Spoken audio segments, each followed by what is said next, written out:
제9장. 베냐민 지파에 기스라 이름하는 유력한 사람이 있으니 그는 아비엘의 아들이요 스롤의 손자요 베고랏의 증손이요 아비아의 현손이며 베냐민 사람이더라. 기스에게 아들이 있으니 그의 이름은 사울이요 준수한 소년이라. 이스라엘 자손 중에 그보다 더 준수한 자가 없고 키는 모든 백성보다 어깨 위만큼 더 컸더라. 사울의 아버지 기스가 암나기들을 잃고 그의 아들 사울에게 이르되, 너는 일어나 한 사활을 데리고 가서 암나귀들을 찾으라.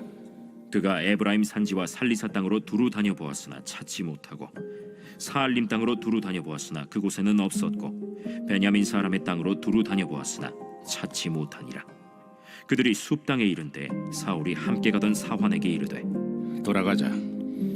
내 아버지께서 암나귀 생각은 고사하고 우리를 위하여 걱정하실까 두려워하노라. 보소서, 이 성읍에 하나님의 사람이 있는데 존경을 받는 사람이라.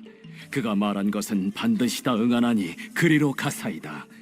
그가 혹 우리가 갈 길을 가르쳐 줄까 하나이다 하는지라. 사울이 그의 사환에게 이르되, 우리가 가면 그 사람에게 무엇을 드리겠느냐? 우리 주머니에 먹을 것이다 하였으니 하나님의 사람에게 드릴 예물이 없도다. 무엇이 있느냐? 보소서, 내 손에 은 한 세겔의 4분의 1이 있으니 하나님의 사람에게 드려 우리 길을 가르쳐 달라 하겠나이다. 옛적 이스라엘의 사람이 하나님께 가서 물으려 하면 말하기를 선견자에게로 가자 하였으니 지금 선지자라 하는 자를 옛적에는 선견자라 일컬었더라. 사울이 그의 사환에게 이르되, 내 말이 옳다. 가자. 그들이 하나님의 사람이 있는 성읍으로 가니라. 그들이 성읍을 향한 비탈길로 올라가다가 물 기르러 나오는 소녀들을 만나 그들에게 묻되, 선견자가 여기 있느냐? 있나이다. 보소서, 그가 당신보다 앞서갔으니 빨리 가소서. 백성이 오늘 산당에서 제사를 드리므로 그가 오늘 성읍에 들어오셨나이다. 당신들이 성읍으로 들어가면 그가 먹으러 산당에 올라가기 전에 곧 만나리이다. 그가 오기 전에는 백성이 먹지 아니하나니 이는 그가 재물을 축사한 후에야 청함을 받은 자가 먹음이니이다. 그러므로 지금 올라가소서. 곧 그를 만나리이다. 그들이 성읍으로 올라가서 그리로 들어갈 때 사무엘이 마침 산당으로 올라가려고 마주 나오더라. 사울이 오기 전날에 여호와께서 사무엘에게 알게 하여 이르시되, 내일 이맘때 내가 베냐민 땅에서 한 사람을. 오늘 묵상할 본문은 사무엘상 9장 1절부터 14절입니다. 본문은 1절부터 4절까지는 사울을 소개하고 5절부터 14절까지는 사울이 사무엘을 만나는 장면을 소개하고 있습니다. 어제 본문에서 왕정 제도가 지니고 있는 함정이 있음에도 하나님은 이 제도를 수용하셨습니다. 이제 이 자리에 누가 앉을 것인가가 가장 중요한 질문입니다. 9장은 여러 가지 면에서 1장과 유사하게 시작합니다. 엘간의 가문을 길게 소개한 1장처럼 9장 1절에서도 기스의 가문을 소개합니다. 기스는 비록 재산이 많은 사람이었고 그의 이름이 2번이나 소개되었지만 사사기 19장에 의하면 도덕적 타락이 심각했던 베냐민 지파 사람이었습니다. 12지파 중에서 영향력이 거의 없는 지파였고 비주류 지파였습니다. 처음부터 베냐민 지파에서 왕권이 시작된다는 것은 어떤 정당성도 찾을 수 없는 것이었습니다. 하지만 하나님의 이러한 인사 정책은 놀랍고도 획기적입니다. 예수님을 안내할 세례 요한을 세운 것도 당시는 충격적인 인사 정책이었습니다. 사람들은 전제와 편견에 사로잡히는 경우가 많습니다. 그래서 모든 것을 내려놓고 하나님의 온전한 인도를 받는 것이 중요합니다. 2절에서는 사울의 외모를 소개합니다. 준수한 외모에다 키가 상당히 컸습니다. 지도자는 외모가 중요하죠. 영웅적인 모습을 가진 사람이라면 아마도 많은 사람들에게 호감을 줄 수 있을 것입니다. 하지만 사무엘의 외모는 마음을 중요하게 여기는 하나님의 기준과는 반대되는 인간 기준을 의미하고 큰 키는 인간의 오만과 교만을 상징하고 있습니다. 한나가 2장 3절에서 교만한 말을 다시 하지 말 것이라고 말했는데 여기 교만이라는 이 단어가 바로 사울의 큰 키를 가리킬 때 사용되었습니다. 3절과 5절에서는 사울이 암나귀를 찾는 일에서 그의 성품을 볼 수 있는 몇 가지 신호가 있습니다. 그는 아버지의 말에 순종하는 사람이며 또한 아버지를 염려하는 아들이기도 합니다. 사실 이런 모습은 앞선 엘리와 사무엘의 아들들과는 확연히 대조가 됩니다. 또한 종에게 돌아가지 않은 사울의 첫 대사는 목표한 바를 이루지 못하는 사람, 즉 결단력과 확신이 부족한 사람으로 나타납니다.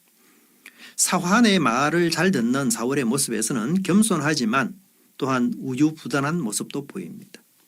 사실 모든 사람들은 변화무쌍하고 복잡한 성품과 성격을 가졌습니다. 사울 역시 그러한 사람이죠. 하지만 사울이 왕이 되자 그의 장점은 점점 사라지고 단점만 부각되는 모습을 보게 됩니다. 자리가 사람을 만든다는 말이 있습니다. 자리와 그 자리에 걸맞는 책임을 감당하려다 보면 원치 않는 모습을 보일 수도 있습니다. 하지만 변질되는 것은 자신과 공동체에 위험한 것입니다. 나를 잘 아는 사람에게 내가 얼마나 변했는지를 질문해 보십시오.